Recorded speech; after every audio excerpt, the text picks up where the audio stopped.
خیابان مرکزی دوشنبه سالهای 80 جای کار معمولی ناظر غیر معمولی راه مولا نوروف بود. او سیمای دوشنبه آن سالها بود.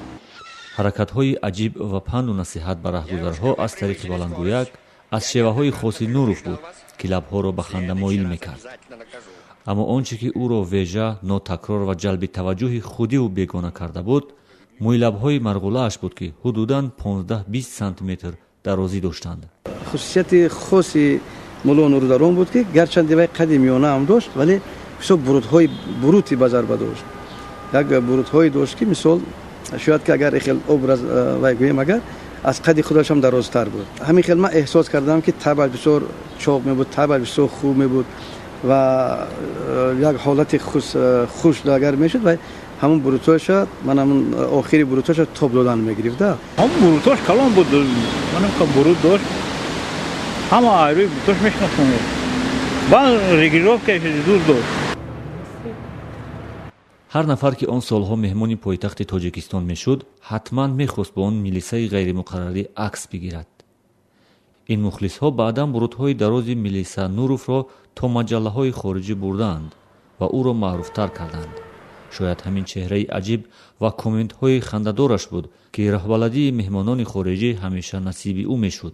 یک ماشینی من رنگ زاپاروژ سپریم قدی بردگی بود. اگر که وقتی که ماشینش در یگان جو ریمونت باشد خو یگان جو باشد در هوای به همین گرونکا گوارش لگیرته همون ماشینش خطی در موبایل را همین خیلی گپ میزد که حرکتی راهگذاری رو و رعایت کنند. کارگردان تاجیک ولیجان نظروف درباره نوروف فیلمی مستند ساخته است و میگوید سحر نوروف نه تنها در موی لب‌های دراز بلکه در شخصیت ناتکرار و پرینسیپ‌های کار و زندگیش بود. روزگار من بسیار فکر کردم، بسیار اندیشه‌رانی کردم و به خلاصه آمدم که روزگار اینسپکتور نوروف کارمندگی یک شخصی است که بسیار هم از نگاه گیم فیزیولوژی هم از نگاه گیم که مسئولیت داشتن با کسب خود بسیار آدمی نجیب است. راهی ورودی مولا نوروف با مقامات بازرسی اتومبیلی نیز غیر مقرری بود. او کدام یک مکتب خاص میلیسا را ختم نکرده بود. او را به بی‌عدالتی‌های خادمان گایی به انتخاب این کسب مجبور کرد. وقتی داشتم تاجیک مطلوبات راننده شده کار میکردم. پامیر میرفت در یک هفته 2 بار میرفت ماشین از او کشیده راههای پیشتر با همونجا هم میلیسا میقپشه غم میتیشه. بعد همی کورا پارت افتو با میلیساگی دا فهمید که من قبول میکردیم و درآمد کار درآمد سال 59 بعد. ویژگی دیگری مولا نوروف در سرسختی او بود. به هیچ کس به اصطلاح گردن نمیداد بجز از قانون که نوروف حامیش بود. همه مردم اون دور باید دارند که مولا نوروف یک بار حتی زن خودش زوجه خودش رو جریمه بسته بود. وقتی که از راه میگذرد و در چراغا که سرخ میگذرد او را منع میکند. شهرت مولا نوروف تا آن حد بالا رفته بود که سالهای اول استقلالیت تاجیکستان رحمان نبیوف یکی از نامزدها به مقام رئیس جمهوری تاجیکستان از شخصیت او در معرکه تبلیغاتی استفاده کرد. برای صداقت به کار و خدمت شایان به مردم مولا نوروف جایزه های زیاد گرفت.